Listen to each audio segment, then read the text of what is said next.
Hey, this is Daniel Norton. I'm here in my home in New York, and today we're going to shoot a product, food. We're going to shoot an egg. So sometimes when you're just trying to move forward in your lighting skill, it's useful just to take the most basic thing and play with it and see what you can do. So I decided, I had this white roll of paper, this little roll from Savage, and I was like, an egg, and I thought, white on white could be really fun. Maybe do something with negative fill, but then I looked over it and I forgot for a minute that I had this gel pack. So a while back we had done a video with Andreas where I used those Nanlite tubes, right? The colored tubes, if you saw that one. If not, I'll put a link. Basically, we used them, we kind of blended them together and we did some fun stuff. But in that, I actually had these gels. I was gonna mess with them in that video, but it ended up being the tubes were so fun, we just stuck with that. So these, what CalColor does is, it gives you very precise color. So for instance, if I wanted, which I'm gonna do in this, I wanted red, green, and blue, I have different levels of it, and you've got, so you can actually be like, you can match the intensity. So for instance, if I'm gonna do the most intense. So I'm gonna do the CalCol 90. So I'm basically gonna do 90 in red, 90 in green, 90 in blue. That gives me the most intensity of each color. You could do less or more depending on the project that you're doing. You can match them, you could overpower one with the others, lots of things. But what I wanna do is kind of play with the idea of shadow and the idea of color. So we'll use the gels in a second. Let me just start off by saying, so here's my egg. I have it sitting here. I have 3 Profoto A1 flashes here, just bare head. So I'm gonna use hard light, right? So we know hard light will create kind of this really abrupt shadow, which we want since we're gonna play with shadows. So I have the camera set so that none of the light that you're seeing me with is affecting the shot. So let's just turn on one of these flashes. And I'll put it in TTL or through the lens, metering. So let's take a shot and see what we get. Cool, right? Just what you would expect, right? Kind of you get this hard light, right? And you can see that it transitions pretty quickly, especially when you look at the actual texture of the egg, right? Eggs are porous. And you can see how quickly the edge is down here, especially the hard edge. Now what you might notice here is you've got this kind of almost double edge, and you have light in here, and it's actually kind of like filled in a bit. And that's because this is kind of a weird phenomenon in this particular case, and in some cases, where we're shooting something on white paper, right? When you're shooting something on something, like let's say if it's a white paper or if it's a red paper, right?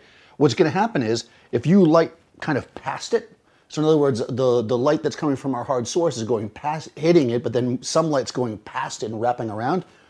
Because of the angle and the way the egg is curved, basically the flat surface of the white paper is actually bouncing back light and filling in. So you've actually got fill right here, pretty clearly you can see that. So it kind of is filling in on itself. If you did not want that, you would need to either block it out, put it on darker paper, which might not be ideal for you, or the other thing you can do is use a light source that wouldn't happen with, or move the light, behind it. There's lots of things, but that is something that can happen with this. So, you could kind of, so I'm gonna do it with my hand very briefly.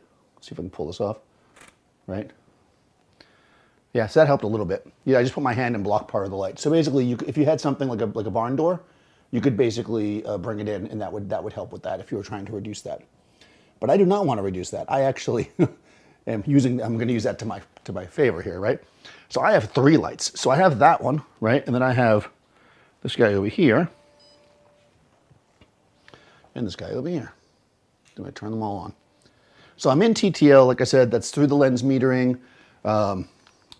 Basically what that means is that the meter in the camera is going to determine my exposure. So I'm just going to, go ahead and turn off each light and shoot them all, independently so we can see them. That is the light from the back, but I left the modeling light on in the center one to help me focus. But what do we see there? We have kind of an interesting shadow pattern because now we have 2 shadows, right? This could be very fun to play with. So if we do both lights, let's see what that looks like. Right now it's more intense, of course, right? Interesting, right? Now if I add my 3rd light,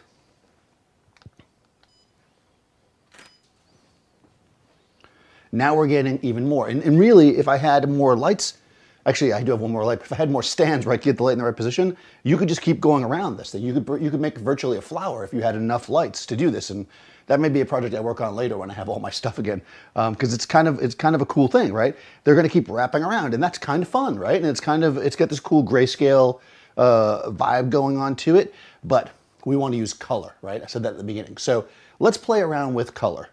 Now, keeping in mind that if we take our, let's say our red gel, start with red, and I'm just going to use a piece of gaffer's tape just to put it on there.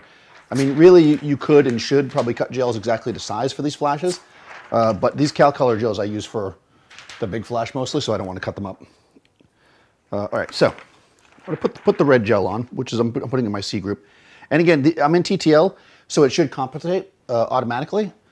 So we shouldn't have to, I'm not messing with my exposure at all. I'm just going to leave it the way it is. Oh, look at that. What happened there, right? Basically, what we've got is this part of the shadow, right? And this part of the shadow, R, and a little bit of the side of the egg, have picked up that red tone. But the whole thing's not red because we have all this white light filling in, right?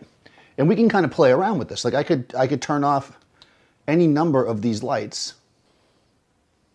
Okay. Now look what we're getting, right? We're getting this more intense red because we don't have that white light filling in. And actually that shadow in the back is going a little bit on the bluer side, right? Very, very interesting, right? This is basically the shadow from the red light is becoming like bluish because some of the natural light is kind of bleeding into it, right? So you have to understand when we're looking at these shadows that the red shadow you see is not from the red light. That shadow is from the neutral light that's in the back.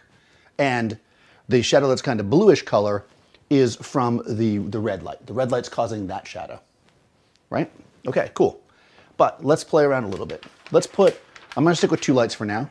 And I'm gonna take that backlight, the one that's already casting a little bit of blue in our red, and let's go all the way with blue on that one. So I'm gonna put my blue gel, and again, these are CalColor gels. This one is the 90 blue.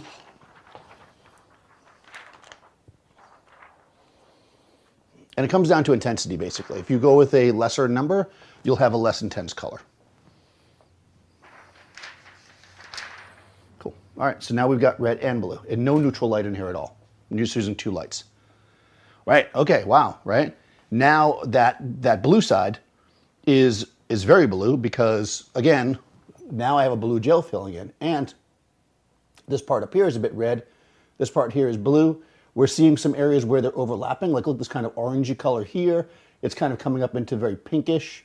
So as the lights kind of cross and mix, they're actually kind of adjusting each other's colors as they start to blend together.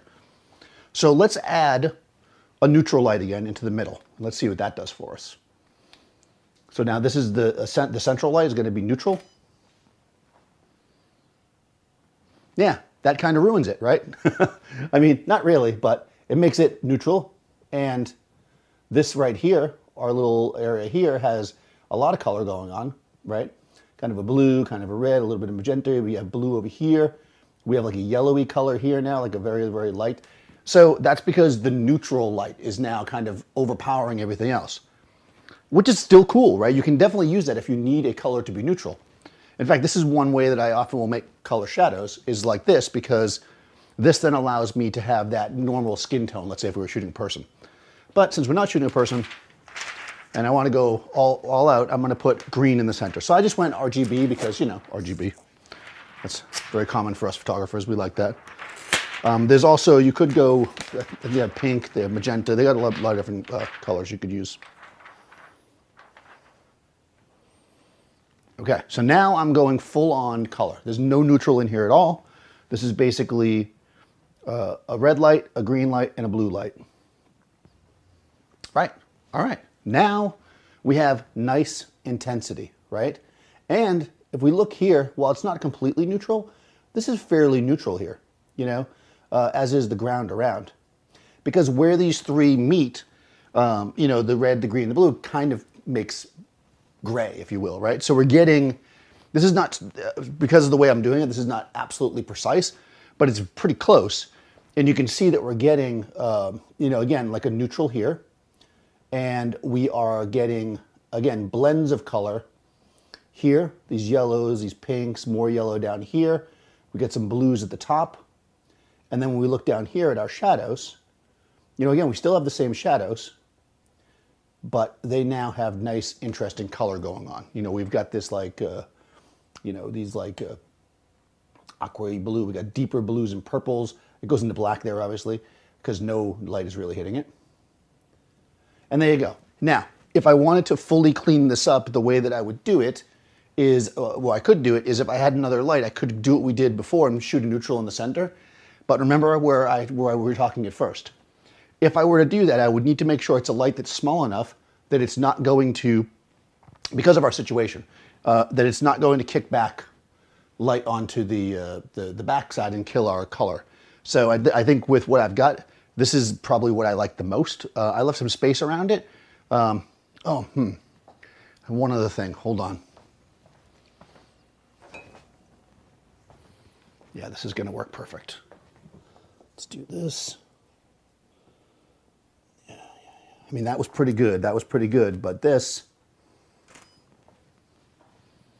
there we go. Now we have the full on look. That looks pretty good, right? That's fun. Again, it's an egg. It's a white background. It's some gels. It's really fun to play with color and to play with light and to play with form and texture. And, you know, with the simplest thing, you can make really interesting images just using your knowledge of light and color. And of course, you could use soft light, which would make a more feathered shadow. You could use, you know, different types of lights, different colors. There's a lot of things you could do here that would work. You probably couldn't, because I know someone's going to ask me this, you probably couldn't get away with one light and kind of bending the gels. It would be very difficult anyways, because you really need that shape of the shadow to really create this feel. So, make sure you subscribe to Adorama TV, guys, and ring the bell for more videos like this, and follow me, Daniel Norton Photographer, and I'll see you next time on set.